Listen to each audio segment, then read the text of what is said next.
Ramadan done, day of Eid. Every less became more. True or false?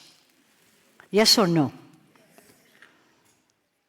I eat more, I talk more, I sleep more. I'm too tired, alhamdulillah. There's no Taraweeh, I'm going to go and sleep. And during the day, day off, I'm going to sleep more. Oh, it's Eid. Oh, I'm going to visit this. Let's go out this. Let's go to this coffee shop. Let's go this. All more. When these are more, natural result, this will be less. It's only 24 hours in the day. I can't make it 48 after Ramadan. Right? So the most important thing, and this is my choice, your choice, our choice. Who do I feed? And what do I give them?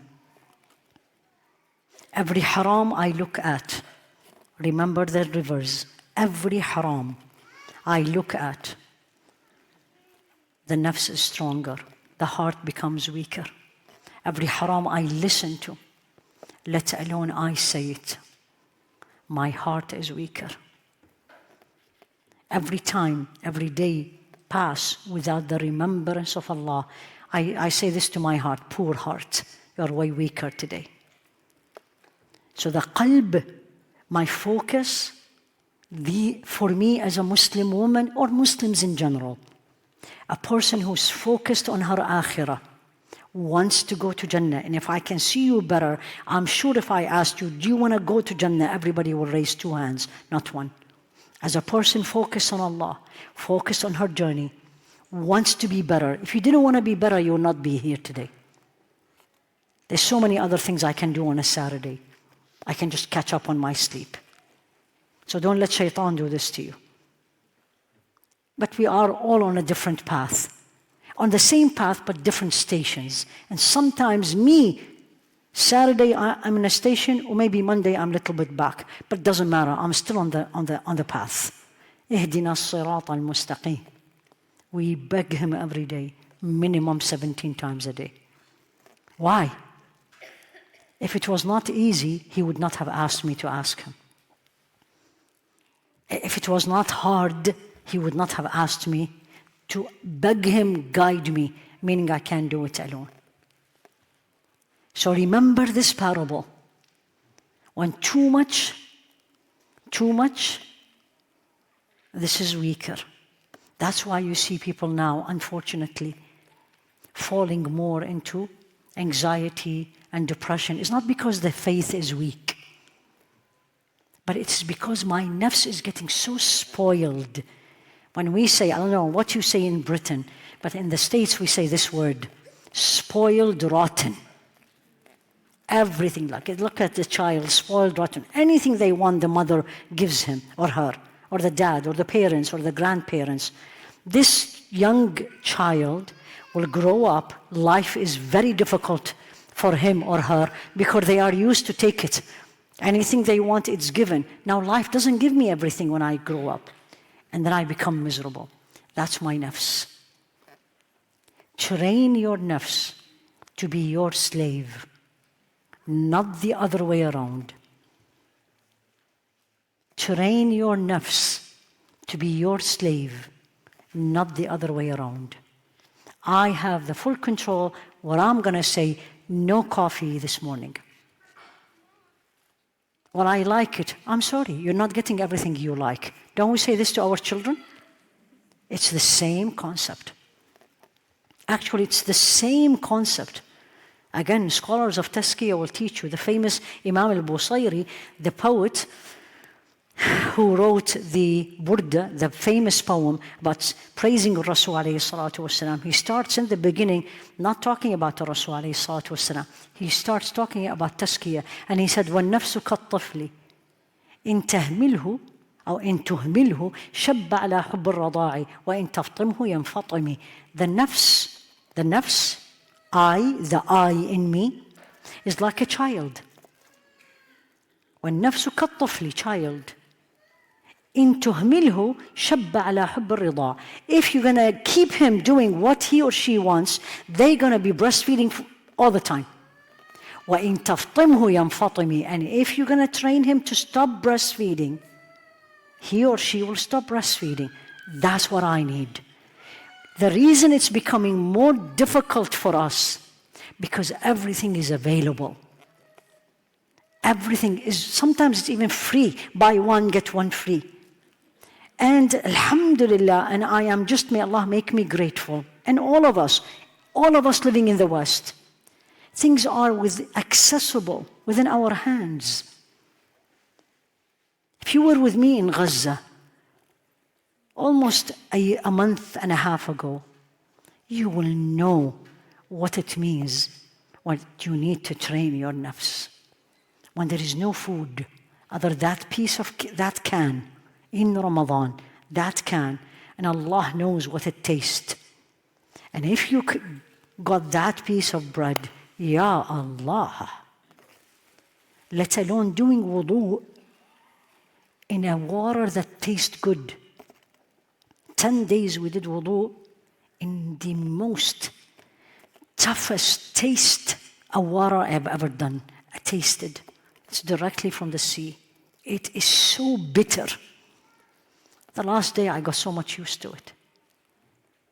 And that's why when I look at the people of Gaza, and I literally wondered for 10 days, there's nobody I talked with didn't ask them this question. How can you do it? Can you live this like this? And even I looked at them and I said, here I am, the spoiled woman, may Allah forgive her, coming from America. Everything is available. You want apple? There's 10 choices you were going to make. You want to drink something? Which one? Versus nothing. You take what you get. There's no other option. I still remember the third day when we were fasting and they knocked on our door. We were living in the hospital and says, Doctora, there is somebody who brought food. And this is for you. What was the food? We didn't know, but it was hot. And I was telling my roommate, Ya Allah, hot food. And it was covered, there's no plates. It was covered in the cellophane paper. And the wrap. And we opened it. It was hot, cooked. The first hot cooked meal I had after 3 days. And it's Ramadan. And your suhoor is a protein bars. We brought it with us. And I remember we opened, and there was no rice because they don't have rice. It was something similar to rice, very popular there. And I remember I put my fork. I'm saying it to you and I'm seeing it again. And my fork got stuck in something at the bottom. And I looked at my roommate and I said, I think I'm feeling a meat. And I picked it up. And it was this piece of meat. See my finger? Not even, I don't think it was 2 of them. It was maybe 1.5.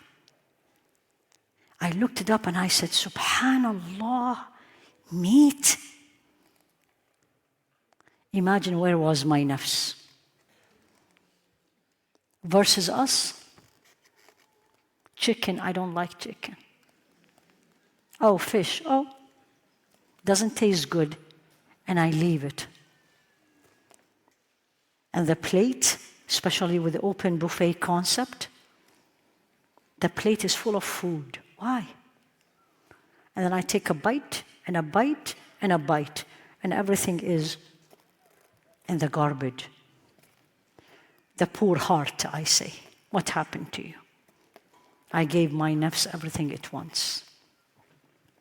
And that is why you see, I told them actually, one of them was a physician actually, he looked at me and maybe day 2 or 3, I can't remember now. And he said, we were prepared for this. And I said, how can somebody get prepared for this? He said, when you live for at least 10 or 15 years with not having everything you want for no reason, and this is what he said, other than I was born in the wrong place in the sight of some people, I'm ready for anything comes my way. They had no issue waking up for Fajr. You have three options. Under the drones, 24/7, zzz, or bombing, or silence, which means something is coming our way. This nafs of mine and yours needs to be, I wouldn't say killed spiritually, I will say tamed. Tamed. You don't have to have 3 meals a day. Who said so? I don't have to eat because it's 1 o'clock. I eat when I feel hungry. There's a famous saying in the Arabic language. I grew up actually on it. نحن قوم لا نأكل حتى نجوع ولا نشبع حين نأكل. We are a nation. It's talking about the Arabs. I wish we are, all of us these days. We don't eat unless we are hungry. And when we eat, we will never eat to satiation, to full. Oh, I can't have any more. Every time we do this, in everything I want, including shopping, I will give you this, which somebody taught me a long time ago when you go for shopping. Number 1, never go for window shopping. Never go for window shopping. You will end up buying things you don't need. And now these days, even harder because it's online, you're in your bed, and just a click, and you're done. And next day or 2 days later, it's at your door. Imagine this, how spoiled this nafs is now. And the poor heart. Tell me, wake up for Fajr at 2 a.m. And when you go for shopping, and this is very common, especially with the youth, because it's fun. I'll go with my friends, we'll go window shopping. You enter that store, whatever that store is, and you looked at something and you like it. First question, to give life to your heart and keep your nafs under check. Do you need it? Do you need it? The answer is 99% of the time. I'm not going to say 100%. But for us living in the West, 99% of the time, the answer is no. I don't need it. But I like it. Now the nafs feeding. It's under sale. It's for sale. That's how they lure me. And you. I want my qalb salim. I want you, literally, you leave today with the 3 things of Allah subhanahu wa ta'ala. Bless this gathering, and He will bi'idhnillah.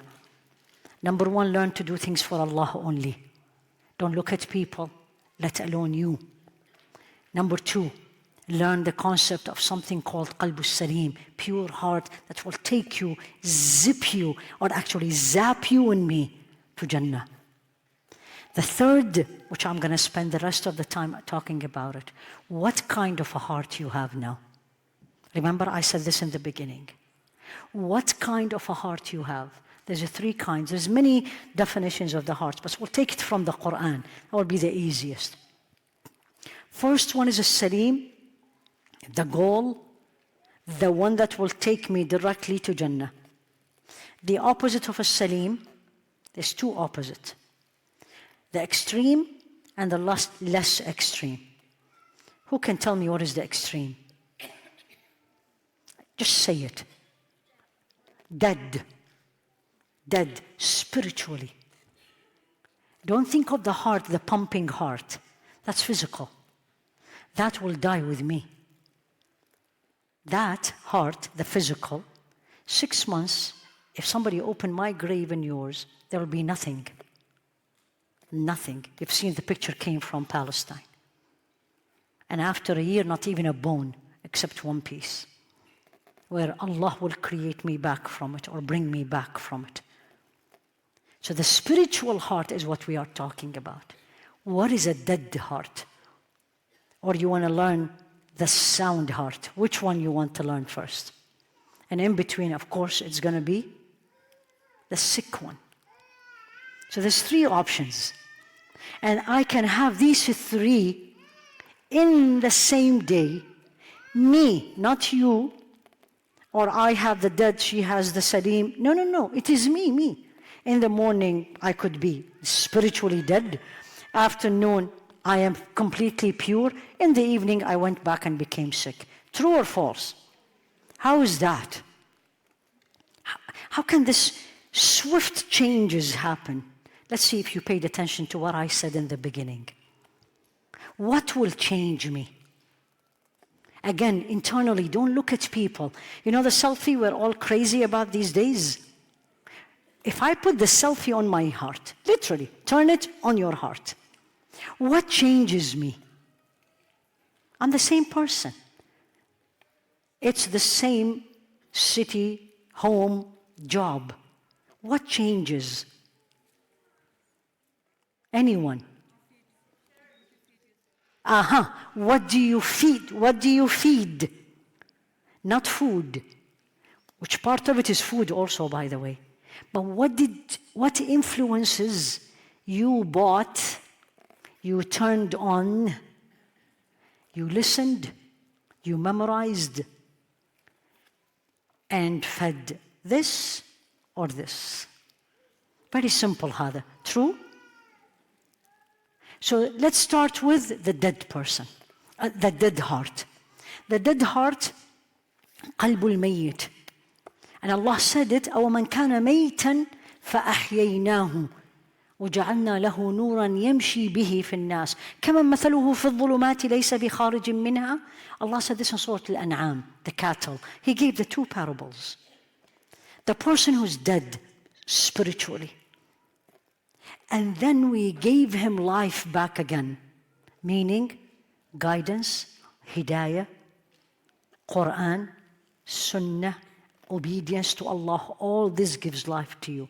Think of you in Ramadan. You. Don't think of anybody else. You. Is that person the same? Allah is saying it. أَوَمَنْ كَانَ مَيْتًا فَأَحْيَيْنَاهُ وَجَعَلْنَا لَهُ نُورًا. What is the light? Light is usually Quran and Sunnah. كَمَنْ مَثَلُهُ فِي الظُّلُمَاتِ. Is this person the same as the person who's in darkness? I can barely see you. Is it the same way you are seeing me like I am seeing you? No. The top people, I barely can see you. Why? Because my eyes in darkness there. But you all can see me. Why? Because I'm standing in light. What light you have that your heart is seeing and following, they are not the same. The dead is the following. Very simple again. You cannot differentiate between right and wrong by the standards of Allah. You justify it. You accept it. You do it, or I do it, we do it, with no remorse. Pay attention to this word. The remorse word is $1 million word. It moves your heart all the way. You didn't wake up for Fajr, I was tired. End of the story. Dead. I didn't wake up for Fajr. And I keep asking myself, when this will end? When will I change? Your heart is okay. It's sick, but not dead. I didn't wake up for Fajr, and it is the end of the world for me. And today, I am going to do way more good deeds than I did yesterday. I'm going to be begging Allah to forgive me. I'm crying. I'm feeling down. My heart is serene.